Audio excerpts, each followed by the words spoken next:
2026년 3월 모의고사의 고등학교 2학년 32번 지문 설명 시작하도록 하겠습니다. 자, 첫 번째 문장. 자, 볼게요. 이 지문 내용적으로나 어휘상으로나 구조상으로나 복잡한 게 여러 가지이기 때문에 잘 따라오셔야 되겠습니다. 자, 가장 잘 알려진 발전이다. Best known is development. 자, 그 다음에 to 부정사 붙어가지고 development라고 하는 명사를 수식하는 형용사적 용법으로 쓰이고 있죠. 자, emerge from the liberation and expansion of aesthetic experience. 미적 경험의 해방과 확장에서 발생한, 나타난 그러한 가장 잘 알려진 발전은 바로 무엇이겠다? The aesthetics of everyday life. 일상의 미학이 되겠다. 자, 이 지문의 키워드죠. 일상의 미학.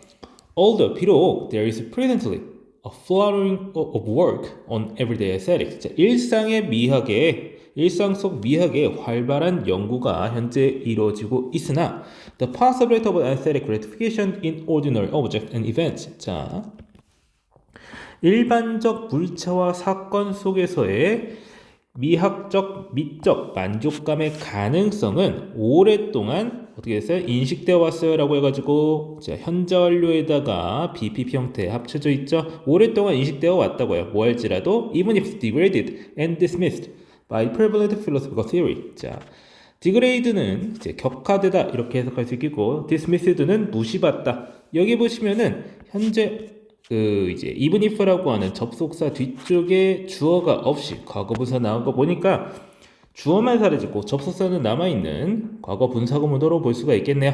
자, 여기서 중요한 거는 여기가 ed로 쓰여져 있다는 거. 과거 분사라고 하는 거 주의하셔야 되고요. 형태상으로. 자, 무엇에 의해서? 지배적인 철학적 이론에 의해서.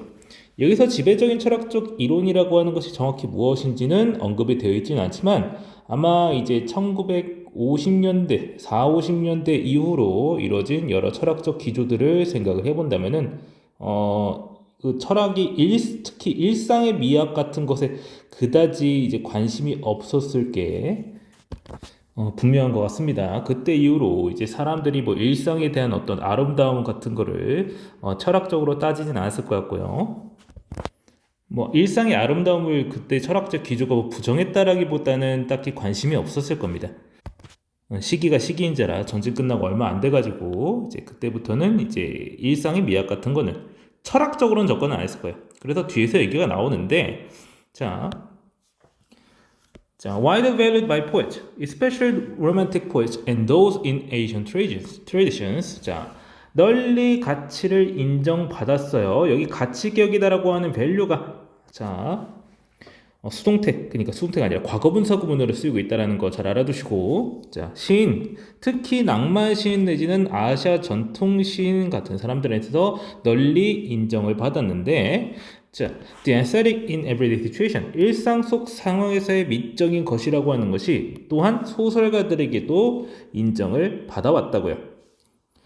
자, 그래서 여기 두 개의 문장은 일상의 미학이라고 하는 것이 이제 철학적으로는 좀 무시를 받아왔으나 그거 자체는 오랫동안 인정을 받아왔다. 일상 속에서 미적인 만족감을 얻는 것은 인정을 받아왔고 특히 시인이라든지 소설가라든지 그런 문학적인 이제 계열에서 널리 인정받아왔다고요. 자, it may be most convenient though. 자, though라는 말이 이렇게 사이에 끼어 들어가 있으면요. 하지만 내지는 그럼에도 불구하고 이런 말로 해석해주면 좋습니다. 비록 뭐뭐이지만이라고 해석하면은 해석이 꼬여요. 자, 가장 편리하겠다라고 하는 거야. 뭐 하는 것이? to 부정사 하는 것이. 자, 그래서 진주어로 쓰이고 있죠. 자, to locate its contemporary intellectual origins in John Dewey's art as experience. 여기서 locate A and B 구조 쓰였는데 자, A라고 하는 것을 B에서 찾다. 그러니까 현대의 지적 기원, 일상미학의 현대의 지적 기원을 존 듀의 아트 익스피리언스라는 책에서 찾는 것이 가장 편리하겠다라고 말하는 거예요. 존 듀이라고 하는 양반은 이제 1950년대 이전, 그러니까 정확히 말하면 1800년대 후반에서 1900년대 초반 사람인데 저는 이 사람을 이제 교육학자로 더 잘 알고 있습니다. 경험 중심의 교육 관련해서 얘기를 했던 사람인데 이런 얘기를 한 줄은 저도 잘 몰랐네요. 자, 그 책에서 듀이는 자, argued against. 자, 뭐에 반대해서 주장을 했다라고 하는 겁니다. 뭐에 반대했어요? 자, the separation of art from life. 삶과 예술의 분리를 반대했다고요. 어떻게 함으로써? by basing. 기반을 둠으로써. 자, aesthetic experience on the biological and cultural conditions of human life. 인간의 삶의 생물학적 그리고 문화적 조건상의 이 미학적 경험을 둠으로써 자, 이런 삶과 예술의 분리를 반대했대요. 그러니까 사람의 삶 속에 있는 어떤 생물학적인 그리고 문화적이라고 하면은 이제 여러 가지 의미를 가질 수가 있겠지만 결국 사람의 삶 속에서 그런 미학적 경험을 찾으려고 했다는 표현으로 이해하시면 되겠습니다.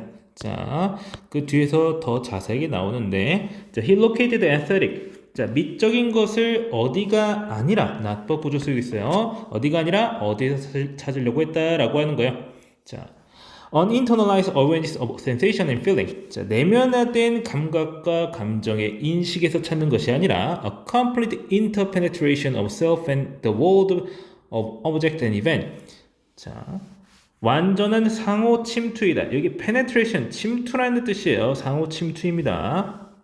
interpretation 막 해가지고 해석이라고 잘못 해석하시면 안 돼요. 자, 자아와 자신과 그리고 물체의 세계 그런 것들이 서로 상호 침투한 것에서부터 미적인 것을 찾으려고 했다고요. 말이 복잡하긴 한데 결국에는 세상과 자기 자신의 서로 교류를 통해서 미적인 것을 찾을 수 있다. 그러니까 짧게 말하면 이것도 역시 일상이에요. 미적인 것이라고 하는 것이 단순히 내면적인 감정이 아니라 나 자신과 그리고 세상과의 교류 그리고 상호 침투에서 발생한다고요.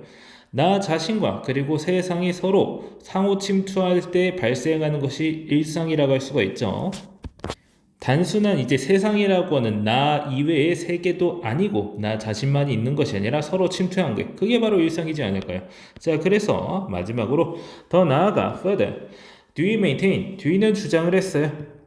That the aesthetic. 미적인 것이라고 하는 것은 명료화되고 격렬해진 어떤 발전된 것이다. 무엇의 어떤 특성들이 그렇게 된 거라는 거예요. 어떤 특성이냐면은 대절 나와가지고 주격 관계되면서 연결되고 있죠.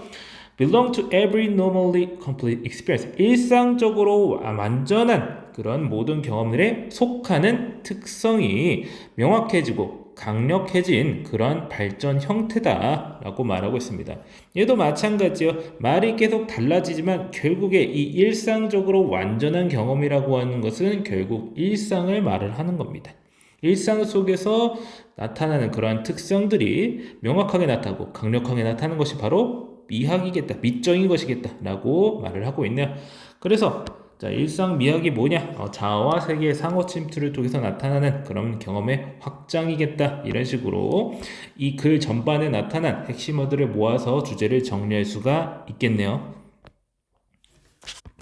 자, 그래서 이 글에서 나타나는 표현들이 자꾸 다양하게 나오고 문법적인 형태도 다르고 이러저러한 것들이 많이 나와 있지만 사실상 한 문장 하나하나가 똑같은 말을 계속 반복하고 있는 글입니다. 그러니까 주제 자체는 파악하는 게 어렵지 않아요. 다만 이제 여기서 표현된 문장들을 제대로 해석하고 문장 구조를 아는 게 더 어려운 글이 되겠습니다. 그래서 이 글 공부하실 때는요, 내용보다는 사실은 어떻게 해석을 해야 될까 한번 해석해 보시는데 다른 무슨 분석지 같은 거 보지 마시고 한번 한국어로 그냥 해석을 해보려고 해보세요. 그러면 분명 막힙니다. 2번 문장 같은 거 한번 보세요. 부사절 한번 나와 있고 그 다음에 주어 나오고 현재 완료에다가 수동태 겹쳐 있는 시제랑 태에다가 맨 뒤에는 할지라도 라고 하는 접속사 붙어 있고 그 다음에 주어 생략된 과거 분사 구문이 두 개가 병렬적으로 나타나고 있어요. 이거 한국어로 한번 해석해 보세요. 그렇게 쉽지가 않습니다. 나는 의미 알고 있으니까 대충 해석하고 넘어가야지 하지 마시고 한번 한국어로 다 쓰세요. 그래야 내가 모르는 게 뭔지 알 수가 있습니다. 자, 만약에 여기서 나온 문장들의 의미가 이해가 안 되는 경우, 그러니까 단순한 한국어 해석에서부터 내용적인 측면에서까지 이해가 안 되는 게 있다면 반드시 선생님께 여쭤보시기 바랍니다. 자, 그러면 해당 질문 설명 여기까지 하고 마치겠습니다.